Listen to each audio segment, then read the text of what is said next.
Hello everyone, welcome to you on my YouTube channel Rudra classes IELTS and PTE. I am Meenakshi.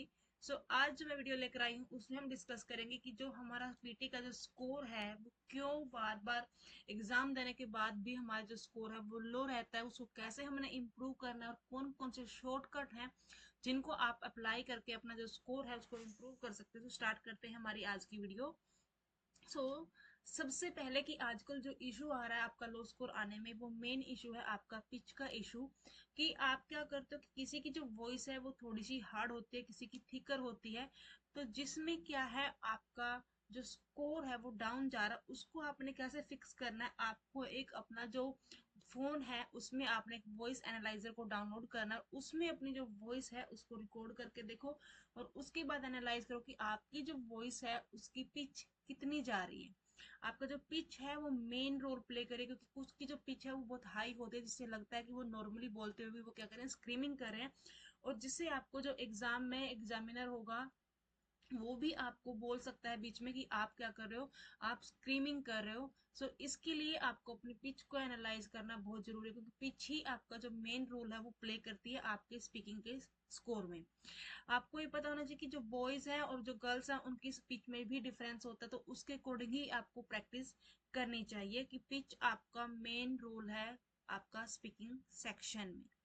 Next हम बात करते हैं कि आपको सिर्फ जो आप क्या करते हो डिस्क्राइब इमेज को, मोस्टली जो स्टूडेंट हैं वो क्या करते हैं टफ टेम्पलेट को फॉलो करते हैं। जैसे हम जो हमारे लाइन ग्राफ या बार ग्राफ होते हैं, तो उसमें हम क्या करते हैं, हम जाते हैं कि एक्स एक्सिस पर चले गए, बाई एक्सिस को डिस्क्राइब करने लग गए। तो ऐसा नहीं करना है, एक सिंपल टेम्पलेट को आपने फॉलो करना है। सिंपल टेम्पलेट डालना है जिसमें लेस आपके कीवर्ड्स आपके डलते हो, क्योंकि वहां पर आपका जो इमेज है उसमें आपका जो फ्लुएंसी और प्रोनाउंसिएशन है आपकी टेम्पलेट की वो ज्यादा मैटर करती है, कंटेंट इतना मैटर नहीं करता।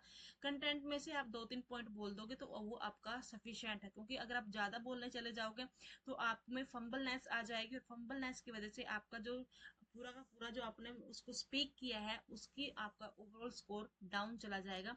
तो जस्ट आपने एक उसमें से सेक्शन में से 3 से 4 कीवर्ड्स को ही आपने बोलना है और उतने में आपका जो काम है वो हो जाएगा डिस्क्राइब इमेज में।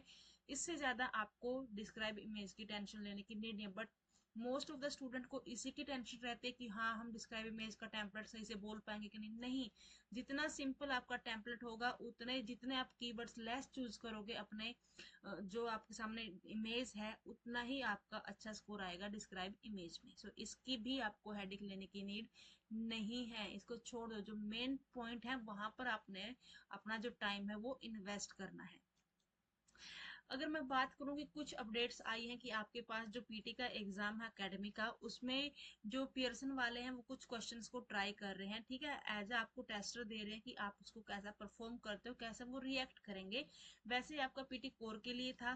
सबसे पहले जो क्वेश्चन आ जाता है एकदम से आपके सामने, क्योंकि स्पीकिंग के सेक्शन कंटिन्यू आते हैं, तो आपके पास रिस्पॉन्ड टू अ सिचुएशन आ जाता है। तो इसमें आपको कोई भी हेजिटेट होने की नीड नहीं है, क्योंकि ये सेक्शन आपका नहीं है, ये जस्ट आपको एक एज अ टेस्टर दे रहे हैं।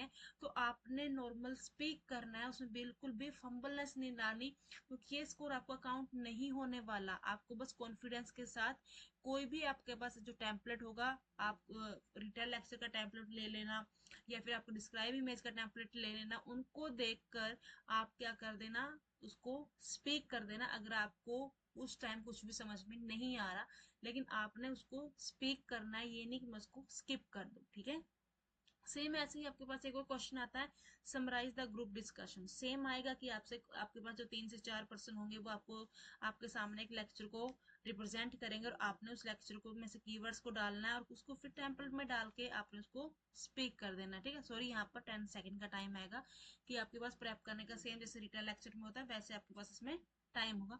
तो इन क्वेश्चन का जो स्कोर है वो आपका काउंट नहीं होगा। अगर ये आपके पास एग्जाम में आ भी जाते हैं तो उनको देखकर आपको नर्वस नहीं होना, जस्ट बिल्कुल नॉर्मली लेना है और उनको आपने परफॉर्म करना है, स्किप मत करना। परफॉर्म करना है, स्किप करोगे तो आपका नुकसान नहीं होगा, बट क्या होगा कि आपका जो एक हेजिटेशन होती है, जो नर्वसनेस होती है वो आ जाएगी आपके अंदर कि हाय पता नहीं मेरा स्कोर आएगा कि नहीं आएगा। बट आपने उसको परफॉर्म करना, चाहे जैसा भी करो। ठीक है, हल्की फुल्की फंबलनेस है वो नेचुरल है, क्योंकि आपके सामने एकदम से क्वेश्चन आएगा, बट इजिली उसको आपने क्या कर देना, कवर कर लेना है।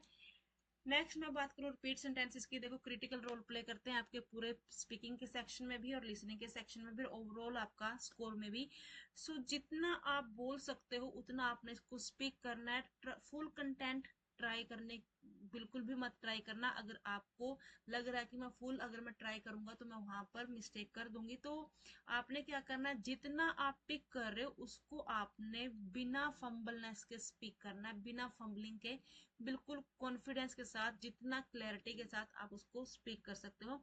बिल्कुल भी ट्राई नहीं करना कि मैं बैकवर्ड दोबारा से किसी वर्ड को रिपीट करूं। रिपीट सेंटेंस, रिपीट नेम है इसका, लेकिन हमने जो वर्ड हमारे माउथ से एक बार निकल गया है उसको दोबारा हमने रिपीट नहीं करना, ट्राई भी मत करना। और एक सीक्वेंस में बोलना है आपने, ठीक है, रिपीट सेंटेंसेस को, ये नहीं कि मैं पीछे वाले वर्ड है वो आगे बोल दूं। सो ट्राई करो कि आप पहले फर्स्ट हाफ उसका पिक करो, ठीक है, 50% डाटा पिक करने की ट्राई करो और उसको बिना फंबलनेस के बोल दो। आपका जो स्कोर है वो डेफिनेटली आएगा, इम्प्रूव होगा। ये सबसे बड़ा हैक है। उसके बाद हम बात करते हैं ऐसे की। अब ऐसे को तो हवा बना रखा है कि अगर आपने ऐसे में ऐसा टेम्पलेट फॉलो नहीं किया तो आपका स्कोर नहीं आएगा। अगर आपने वहां पर अपनी तरफ से 4 से 5 सेंटेंसेस नहीं लिखे तो भी आपका स्कोर नहीं आएगा। देखो भी ऐसा कुछ नहीं होता। आपने क्या करना है, जस्ट जो आपका टॉपिक है उस टॉपिक का सिर्फ एक सिंगल वर्ड नहीं डालना, उससे रिलेटेड सेंटेंसेस डालने हैं जो आपके सामने, क्योंकि टॉपिक इतना छोटा सा भी नहीं आता, 2 लाइन का भी होता है, 1 लाइन का भी होता है। और अगर 1 लाइन का टेम्पलेट आपका जो टॉपिक है ना, तो बिल्कुल इजी होता है, जो आप डेली बेस में यूज करते हो, तो उसके आपको कीवर्ड्स अपने आप ही पता होता है नेचुरली, तो आप उनको भी उसमें एडिशन कर सकते हो।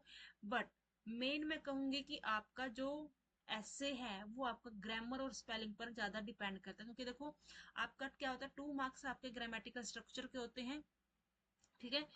फिर उसके बाद आपके पास 2 मार्क्स आपके स्पेलिंग के होते हैं, 2 मार्क्स आपके पास लेक्सिकल रिसोर्सेज के होते हैं। तो ऐसे सेक्शन है जो डिवाइड होता है कि आपने कैसा, अब अगर ये दोनों ही नहीं होंगे तो आपका कंटेंट भी अकेला क्या करेगा। इन्हीं के साथ आपका स्कोर बना हुआ है ऐसे का। तो आपने क्या करना, कोई भी टेम्पलेट फॉलो कर लो भाई, कोई भी जो भी आपके पास है, आंखें बंद करके टेम्पलेट को फॉलो करो बस। जब आप करोगे तो आपने क्या ध्यान में रखना है कि 12 to 13 मिनट्स में आपने अपना ऐसे टाइप करना फिनिश कर देना है, और उसके बाद आपने उसकी प्रूफ रीडिंग करनी है। ये होता है ऐसे में स्कोर लाने का सबसे अच्छा तरीका। वैसे इसकी कोई टेंशन नहीं होती क्योंकि जस्ट 15 मार्क्स का होता है, ठीक है। जो मेन स्कोर है वो आपके, जो मेन स्कोरिंग सेक्शन है वो आपके और होते हैं, बट फिर भी आपने क्या करना है, ऐसे को 13 मिनट में फिनिश करो और उसके बाद उसकी प्रूफ रीडिंग करो, क्योंकि ये है जो आपकी स्पेलिंग मिस्टेक्स हैं, पंचुएशंस हैं, कोमाज नहीं लगाया आपने कहीं पर, या तो आपने कोई फुल स्टॉप नहीं लगाया कहीं पर, कोई आपसे मिस हो गया, तो ये चीजें आपका जो स्कोर है वो डाउन करते हैं। उसके प्रूफ रीडिंग करने से आप इन चीजों को इम्प्रूव कर सकते हो, इनको आप चेक कर सकते हो और इनको करेक्ट कर सकते हो, तभी आपका जो ऐसे में 15 आउट ऑफ 15 आपका आ जाएगा। बिल्कुल भी आपने टेंशन नहीं लेनी कि हाय मेरा टेम्पलेट वर्क करता है या नहीं, बट आपकी जो स्पेलिंग्स हैं इनमें मिस्टेक आपका नहीं होना चाहिए। नेक्स्ट मैं बात करती हूँ reading and writing fill in the blanks की। देखो आजकल क्या हो रहा है, जो पियर्सन है वो भी थोड़ा सा एडवांस हो गया, क्योंकि बहुत सारे जो स्टूडेंट हैं वो पीटी की ओर जा रहे हैं, तो उन्होंने थोड़ा सा जो एक क्वेश्चन थोड़े से कॉम्प्लेक्स कर दिए हैं, ठीक है। ऐसा नहीं है कि बिल्कुल इजी आएंगे, आपको अंडरस्टैंड कर पाओगे, थोड़े से टफ लेवल के आ रहे हैं। तो ट्राई करो कि आप उनको टाइम में ही सोल्व कर दो, और उसके लिए आपको उसमें से कीवर्ड्स को फाइंड आउट करना है, आना चाहिए, कोलोकेशंस को रिमेम्बर करना है आपने, और ग्रामर रूल्स तो मैं कहूंगी कि आपके लिए मोस्ट इंपॉर्टेंट है। इन्हीं सब से आपको क्या मिलेगा, आपके क्वेश्चन इजिली सोल्व हो जाएंगे। जब आप रीड करते हैं उनको तो आपने कीवर्ड्स को फोकस करना है कि यहाँ पर मेरा पॉजिटिव लाइन आई है, यहाँ पर नेगेटिव वर्ड है, तो उसके अकॉर्डिंग आपने क्या करना है, उन क्वेश्चन को सॉर्ट आउट करना है। मैंने बहुत सारी वीडियो भी बनाई हुई है इन क्वेश्चन के ऊपर, और आपके पास उनमें से कोई ना कोई क्वेश्चन तो एग्जाम में जरूर आएगा। सो आपने क्या करना है, उनकी प्रैक्टिस करनी है अच्छे से। तो लेंथी के अकॉर्डिंग, अगर पैसेज लेंथी है तो वहां पर आप उसकी एक एक लाइन को पढ़ने नहीं बैठोगे, तो ब्लैंक से पहले एक लाइन और उसके बाद वाली लाइन को पढ़ोगे, कीवर्ड्स को फाइंड करके वहां पर अपना आंसर पुट कर दोगे।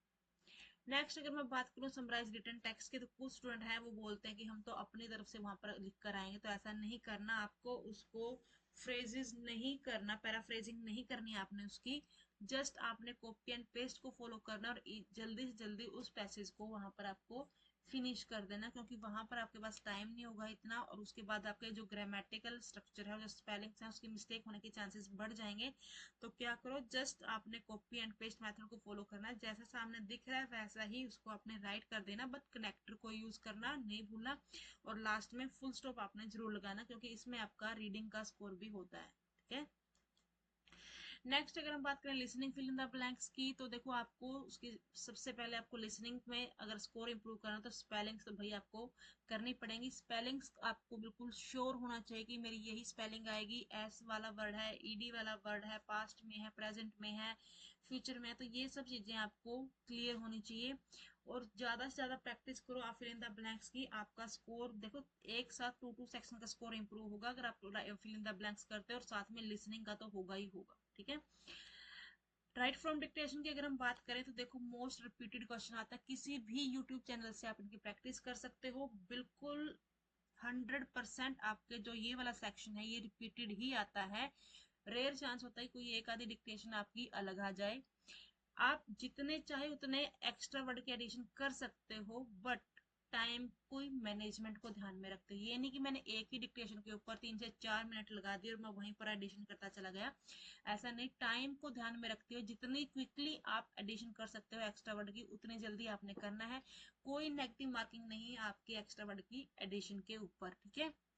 बट ये आपका इम्पोर्टेंट है टाइम मैनेजमेंट, क्योंकि आपके पास हार्डली 3 to 4 मिनट्स होंगे राइट फ्रॉम डिक्टेशन को करने के लिए, तो जितनी क्विकली आप अपना जो एडिशन कर सकते हो उतनी जल्दी आपने करने हैं, वरना आपकी जो लास्ट की जो 2 डिक्टेशन है वो स्किप हो जाएंगी एक को करने के चक्कर में। तो ऐसा आपने नहीं करना, क्योंकि फिर एक में तो आपको एक का ही स्कोर मिलेगा, आपका वो वाला सेक्शन वो हो जाएगा, फिर वो आपका जो एग्जाम है वो सबमिट हो जाएगा ऑटोमेटिकली, आपको बोला नहीं जाएगा कि आप इसको सबमिट करो। ठीक है। लास्ट में मैं अगर कहूंगी कि आपको जो अपना एग्जाम है वो फुल कॉन्फिडेंस के साथ देना। जब आप रीडर लेक्चर रीड अलाउड को स्टार्ट करते हो तो थोड़ा सा आपने अपने आप को नर्वसनेस से को अवॉइड करना है, बिना हेजिटेट हुए अपना एग्जाम देना है, क्योंकि वहीं से आपका जो बेस है वो स्टार्ट होगा।